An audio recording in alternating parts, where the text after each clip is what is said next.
नमस्कार दोस्तों, जय हिंद, वंदे मातरम। मैं आपके साथ जायसवाल सर, आप सभी का स्वागत अभिनंदन है टीटी फैमिली शिक्षकों के परिवार जायसवाल कोचिंग सेंटर पर, पावर्ड बाई शिक्षा ही प्रकाश है। दोस्तों, आज की क्लास में हम बात करेंगे पेडागोजी की लाइव क्लास रहेगी और इस लाइव क्लास में आपका जो पार्ट नंबर रहने वाला है वह 31 रहने वाला है और प्रत्येक पार्ट में आपको पता है 30 क्वेश्चंस करते हैं आपके न्यू एग्जाम पैटर्न के अकॉर्डिंग, न्यू सिलेबस के अकॉर्डिंग। तो सभी लोग तैयार हो जाइए, कमर कस लीजिए ये 30 प्रश्नों का फीडबैक करने के लिए, कमेंट करने के लिए लाइव चैट के माध्यम से। और इसके पहले ऑलरेडी हम 30 पार्ट जो है कंप्लीट कर चुके हैं आपके सिलेबस के अकॉर्डिंग, जिसका इस लाइव चैट के बाद जो है आई बटन पे यहाँ पे ऑलरेडी आप लोगों को लिंक दे दिया जाएगा। तो चलिए सभी लोग तैयार हो जाइए।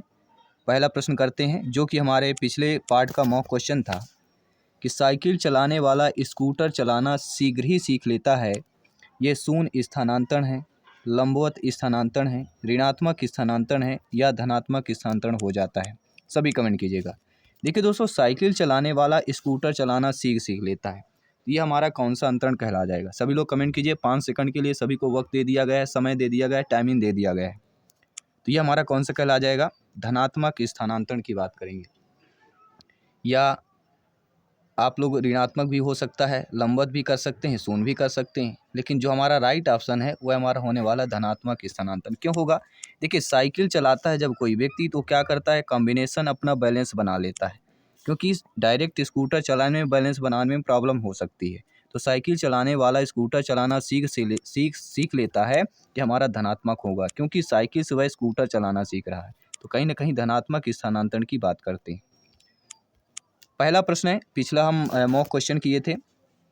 आज की क्लास का पहला प्रश्न है, क्रिस्टीना अपनी कक्षा को क्षेत्र भ्रमण पर ले जाना चाहती है और वापस आने पर अपने विद्यार्थियों के साथ भ्रमण पर चर्चा करती हैं। यह किसकी ओर संकेत करता है? देखिए, यहाँ पे क्रिस्टीना एक अध्यापिका है जो कक्षा को क्षेत्र भ्रमण पर ले जाना चाहती है और वापस आने पर अपने विद्यार्थियों के साथ भ्रमण पर चर्चा करती है।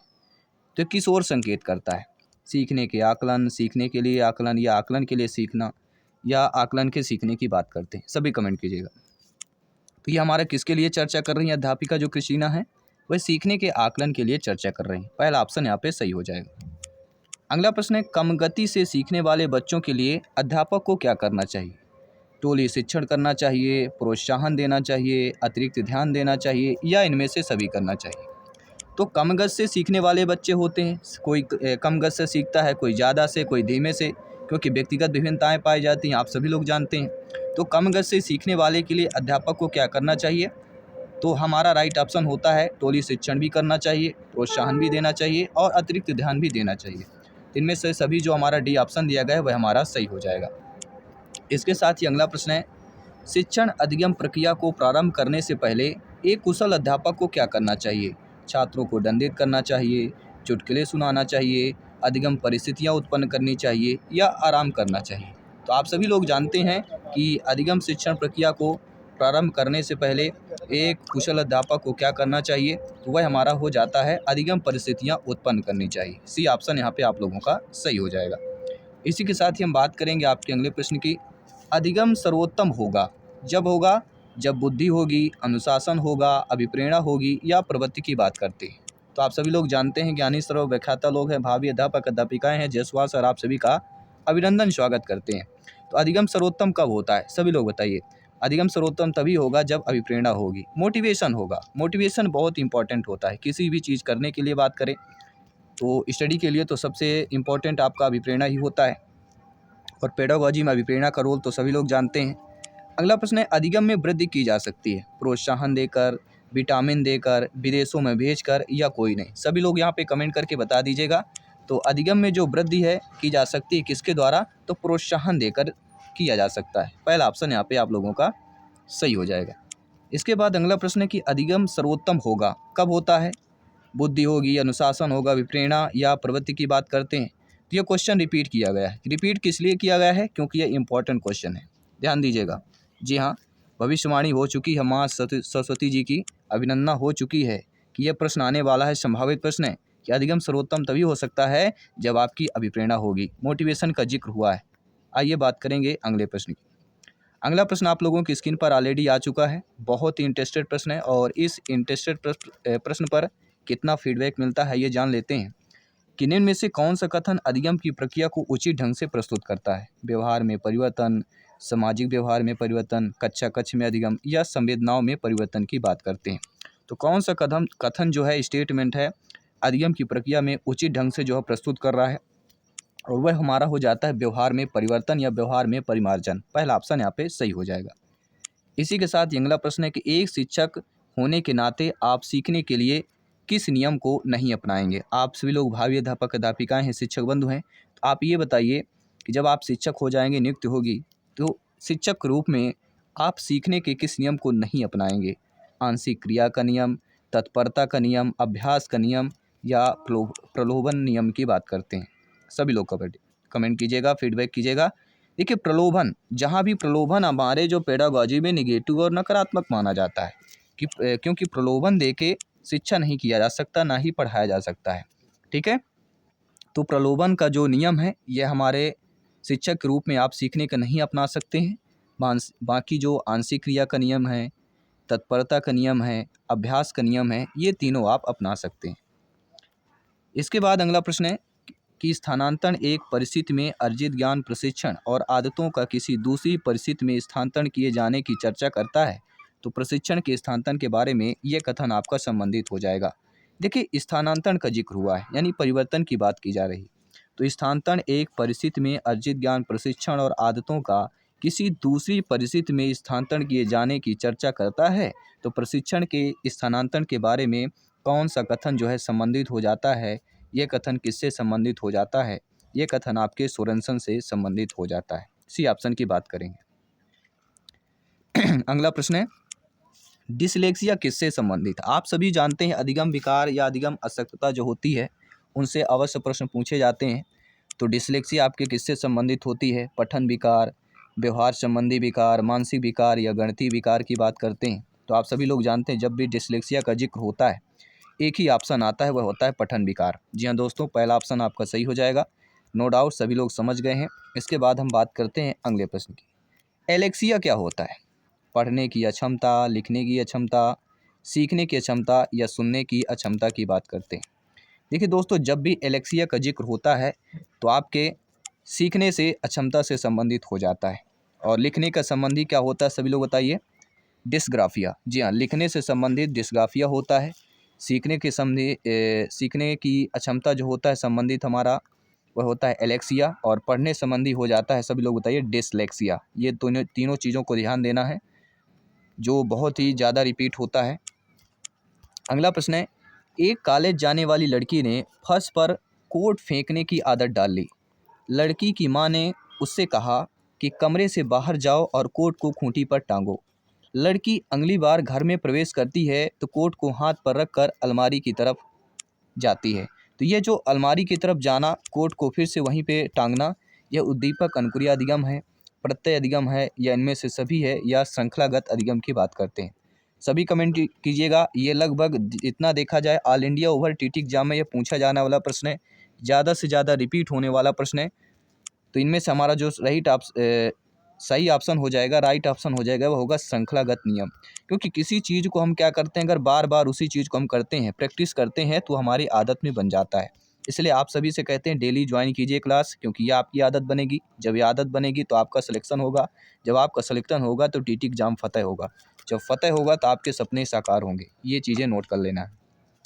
अगला प्रश्न है, निम्न में से कौन सा उदाहरण अधिगम को प्रदर्शित करता है? हाथ जोड़कर अध्यापक का अभिवादन करना, स्वादिष्ट भोजन देकर मुंह में लार का आना, चढ़ना, भागना एवं फेंकना 3 से 5 वर्ष की अवस्था में, या इनमें से सभी? तो इनमें से कौन सा उदाहरण अधिगम को प्रदर्शित कर रहा है? इसमें से हमारा जो उदाहरण हो जाता है कि हाथ जोड़कर अध्यापक का अभिवादन करना, यह हमारे अधिगम को प्रदर्शित कर रहा है। इसके साथ ही अगला प्रश्न है, अधिगम निरोगता जो वाले बालकों में, बच्चों में शिक्षक के जो बच्चे होते हैं, आपके विद्यार्थी होते हैं, बालिकाएं होती हैं, उनमें प्रकरण संबंधी निम्न में से किस प्रकार की कमी पाई जाती है? जी हाँ दोस्तों, अधिगम निरोगताओं वाले बालकों में प्रकरण संबंधी निम्न में से किस प्रकार की कमी पाई जाती है? संख्याओं संबंधी सूचनाओं को याद करने में, समय एवं दिशा की कम समझ में, प्रायः अत्यधिक सक्रिय व्यवहार की बात करेंगे, मांसपेशियों पर कम नियंत्रण की बात करेंगे, कम मानसिक सक्रियता की बात करेंगे। तो यहाँ पे आप लोगों का राइट ऑप्शन क्या हो जाएगा, वह हो जाएगा संख्याओं संबंधी सूचनाओं को याद करने में समय एवं दिशा की समझ की बात करते हैं। अगला प्रश्न है, अनुभव द्वारा व्यवहार में परिवर्तन होना ही अधिगम है। ये अधिगम की किसने परिभाषा दी है? बर्नहॉस्ट ने, E.L. पील ने, गेट्सवायर ने या स्किनर महोदय जी ने दी है? सभी लोग बताइएगा। तो अनुभव द्वारा व्यवहार में ही परिवर्तन है या परिवर्तन होना ही अधिगम है, ये जो परिभाषा दी गई है अधिगम की गेट्स व अन्य के द्वारा दी गई है। इसके साथ ही आपका अगला प्रश्न है कि निम्न में से जो है कौन सा कारक, जी हाँ दोस्तों, इनमें से ऐसा कारक जो अधिगम के हस्तांतरण में मदद नहीं करता है। इच्छा शक्ति हो गई, उचित वातावरण हो गया, परिपक्वता हो गया, थकान हो गया। तो इनमें से कौन सा हो जाएगा ऐसा कारक जो अधिगम के हस्तांतरण में मदद ना करता हो? नेगेटिव नकारात्मक प्रश्न पूछा गया है। तो आप सभी लोग जानते हैं अधिगम के हस्तांतरण में इच्छा शक्ति मदद करती है, उचित वातावरण मदद करता है, परिपक्वता मदद करती है, लेकिन थकान ये आपकी मदद नहीं करता। तो थकान हमारा ईर्ष्या का दूसरा नाम है और जहाँ पे ईर्ष्या होती है वहाँ पे शिक्षा का नाम लिया ही नहीं जा सकता। तो ये चीज़ें आपको नोट करते जाना है। अगला प्रश्न है, अधिगमकर्ता में बढ़ते हुए क्रोध को रोकने के लिए अध्यापक को क्या करना चाहिए? जी हाँ, अधिगमकर्ता में जो बढ़ते हुए क्रोध हो रहा है, आजकल देखा जा रहा है, उसको अगर रोकना हो तो एक आप शिक्षक के रूप में, अध्यापिका के रूप में आपको क्या करना चाहिए? तो सर्वप्रथम आपको क्या करना चाहिए, उसको अधिक काम दें ताकि उसको क्रोध करने का समय ही ना मिले। क्योंकि खाली समय, घंटी बजना, ये सबसे बड़ा उदाहरण आप सभी लोग जानते हैं। क्योंकि जब व्यस्तता होगी तो इन सारी चीज़ों में आपको टाइम ही नहीं मिल पाता है। अगला प्रश्न है, अधिगम को प्रभावित करने वाला व्यक्तिगत कारक कौन सा है? संचार के साधन, संवेक समूह, अध्यापक या परिपक्वता एवं आयु की बात करते हैं। तो अधिगम को प्रभावित करने वाला व्यक्तिगत कारक पूछा जा रहा है। जी हाँ, कारक बहुत से प्रकार होते हैं, लेकिन यहाँ पे व्यक्तिगत कारक की जिक्र किया गया है। तो सभी लोग बताइएगा व्यक्तिगत कारक वाला कौन सा हमारा ऑप्शन सही हो जाएगा, सभी लोग कमेंट कीजिए। और वह हमारा हो जाता है परिपक्वता एवं आयु की बात करते हैं। इसके बाद अगला प्रश्न है, यदि गणित का ज्ञान भौतिकी के अधिगम में सहायक होता है तो वह शून्य स्थानांतरण होता है, लंबवत होगा, सकारात्मक होगा या नकारात्मक स्थानांतरण हो जाएगा? देखिए, गणित का ज्ञान अगर भौतिकी के अधिगम में सहायक होता है, जी हाँ दोस्तों, अगर हमने 6वीं क्लास में पढ़ा है और वह ज्ञान हमारे 7वीं क्लास में आ रहा है, जो हमने 11th-12th में पढ़ा है, आज हमने ये MP-JED की प्रिपरेशन में तैयारी में काम आ रहा है, तो ये चीज़ें आपकी किस में सहायक होती, किस प्रकार का स्थानांतरण हो जाएगा? और ये हमारा स्थानांतरण हो जाता है सकारात्मक, पॉजिटिव की बात करेंगे। सी वाला ऑप्शन यहाँ पे सही हो जाए। इसके साथ अगला प्रश्न है कि उद्दीपक अनुक्रिया के मध्य साहचर्य स्थापित करने वाले प्रक्रम को क्या कहते हैं? प्रेरणा, अधिगम, संवेग या संप्रत्यय की बात करते हैं। तो उद्दीपक अनुक्रिया के मध्य साहचर्य स्थापित करने वाला जो प्रक्रम हमारा कहलाता है, जो चक्रण हमारा कहलाता है, वह चक्रण हमारा हो जाता है अधिगम। जी हाँ, नोट कर लीजिएगा, अधिगम की बात करते हैं, नोट करते जाइएगा। इसके साथ अगला प्रश्न है, व्यवहार का करना किस पक्ष में आता है? सीखने के गति क्षेत्र, सीखने के संज्ञानात्मक क्षेत्र, सीखने के मनोवैज्ञानिक क्षेत्र या सीखने के भावात्मक क्षेत्र की बात करेंगे? सभी कमेंट कीजिएगा मेरे प्यारे प्यारे भाइयों की प्यारी प्यारी बहनें, गृहिणी जिनका सपना है TT एग्जाम को फतेह करना। जायसवाल सर आप सभी का अभिनंदन और स्वागत करते हैं। दोस्तों, व्यवहार करना किस पक्ष में आता है? सीखने के गतिक क्षेत्र, सीखने के संज्ञानात्मक क्षेत्र, मनोवैज्ञानिक क्षेत्र या भावनात्मक क्षेत्र की बात करते हैं। तो आप सभी लगभग जानते हैं, ज्ञानी सर्वव्याख्याता लोग हैं, भावी अध्यापक अध्यापिकाएं हैं, कि व्यवहार करना किस पक्ष में आता है? सीखने के गतिक क्षेत्र में आ जाता है। इसके साथ आपका अगला प्रश्न है, जो कि बहुत ही इंपॉर्टेंट प्रश्न है, और अभी 10 प्रश्न और करने जा रहे हैं, 20 क्वेश्चन ही अभी कंप्लीट हुए हैं। दोस्तों, बार बार दोहराने से अधिगम को बढ़ावा मिलता है। किस नियम से यह पुष्टि होती है? अभ्यास के नियम से, प्रयास के नियम से, दोहराने के नियम से या अनुकरण के नियम से होती है। तो बार बार दोहराने से अधिगम को क्या मिलता है? बढ़ावा मिलता है। और ये किस नियम की पुष्टि होती है? तो यह नियम जो हमारा हो जाता है वह होता है अभ्यास का नियम। क्योंकि जहाँ पे बार बार शब्द आए, बार बार जहाँ भी शब्द आता है, मतलब कहीं ना कहीं प्रैक्टिस की बात की जाती है, दोहराने की बात की जाती है, अभ्यास की बात की जाती है। इसके बाद अगला प्रश्न है, तत्परता का नियम किसने दिया? देखिए, सभी लोग जानते हैं थांडाइक महोदय जी ने 2 नियम दिए थे। एक हमारा मुख्य नियम दिया गया था, दूसरा हमारा गौड़ नियम दिया गया था।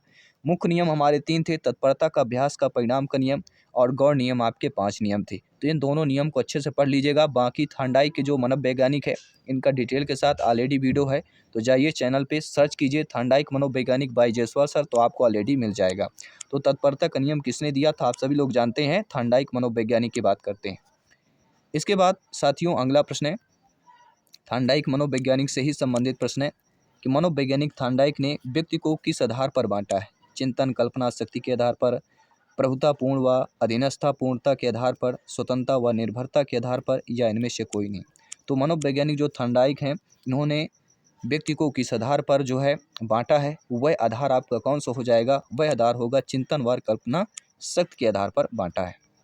अगला जो प्रश्न है कि प्रयास व तुष्य से संबंधित महत्वपूर्ण हमारा क्या हो जाता है? वह अभ्यास हो जाता है, प्रेरणा हो जाती है, लक्ष्य हो जाता है, वाद विवाद हो जाता है।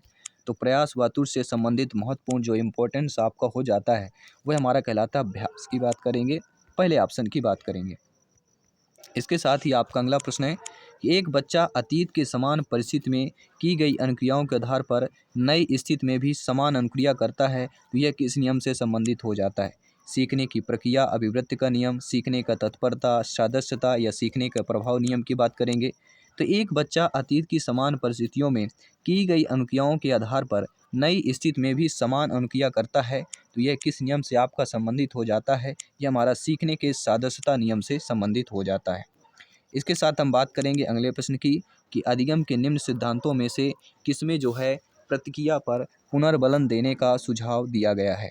वह आपका संबंध प्रतिक्रिया का सिद्धांत है, सूझ का सिद्धांत है, चालक न्यूनता का सिद्धांत है, क्रिया प्रसूत का सिद्धांत है। तो अधिगम में निम्न सिद्धांतों में से किसमें जो है प्रतिक्रिया होने पर पुनर्बलन देने का जो है सुझाव दिया गया है, वह हमारा कौन सा सिद्धांत हो जाता है? वह होता है क्रिया प्रसूत सिद्धांत की बात करते हैं, डी ऑप्शन की बात करते हैं। इसके साथ अगला प्रश्न है क्रिया प्रसूत अनुबंधन के सिद्धांत का शिक्षकों के लिए निम्नलिखित में से क्या निहितार्थ होता है? विद्यार्थी को पर्याप्त अभ्यास करवाना चाहिए, उचित व्यवहार का पुनर्बलन किया जाए, प्रवृत्ति को रोचक बनाया जाए, या विद्यार्थियों को बार बार जो है प्रयत्न करना। तो क्रिया प्रसूत अनुबंधन के सिद्धांत का शिक्षकों के लिए निम्नलिखित में से कौन सा निहितार्थ हमारा हो जाता है? और वह निहितार्थ आपका हो जाता है उचित व्यवहार का पुनर्बलन किया जाए। यहाँ पे हमारा जो बी ऑप्शन दिया गया है वह हमारा बी ऑप्शन यहाँ पे सही हो जाएगा। इसी के साथ ही हम बात करते हैं आपके अगले प्रश्न की कि अभिक्रमित अधिगम प्रक्रिया में व्यक्तित्व भिन्नताओं का ध्यान रखा जाता है। इसकी पुष्टि इस बात से होती है कि विद्यार्थी अपनी गति से सीखते हैं, सामग्री बहुत रोचक होती है, सामग्री को आसान ढंग से प्रस्तुत किया जाता है, या सामग्री बहुत ही आकर्षक होती है। तो अभिक्रमित अधिगम प्रक्रिया में व्यक्तित्व विभिन्नताओं का ध्यान रखा जाता है और इसकी पुष्टि इस बात से हो जाती है। किस बात से हो जाती है दोस्तों? इस बात से हो जाती है कि विद्यार्थी अपनी गति से सीखते हैं। पहला ऑप्शन सही हो जाएगा। इसके साथ ही अगला प्रश्न है अधिगम अंतर्निष्ठ विधि शीर्षक दिया गया है डेलास कमीशन द्वारा, कोठारी कमीशन द्वारा, डकार कमीशन द्वारा, या विश्वविद्यालय शिक्षा आयोग की बात करते हैं। तो अधिगम जो अंतर्निष्ठ विधि है यह शीर्षक किसके द्वारा दिया गया है? सभी लोग कमेंट कीजिएगा। तो हम बात करेंगे दोस्तों डेलास कमीशन की बात करते हैं। शायद आपने नाम ना सुना हो, लेकिन आज सुन लीजिए, यह संभावित प्रश्न है। अगले प्रश्न की बात करते हैं दोस्तों। अधिगम से संबंधित मनोवैज्ञानिक की विचारधाराओं एवं उनके प्रतिपादकों के जोड़े यहाँ दिए गए।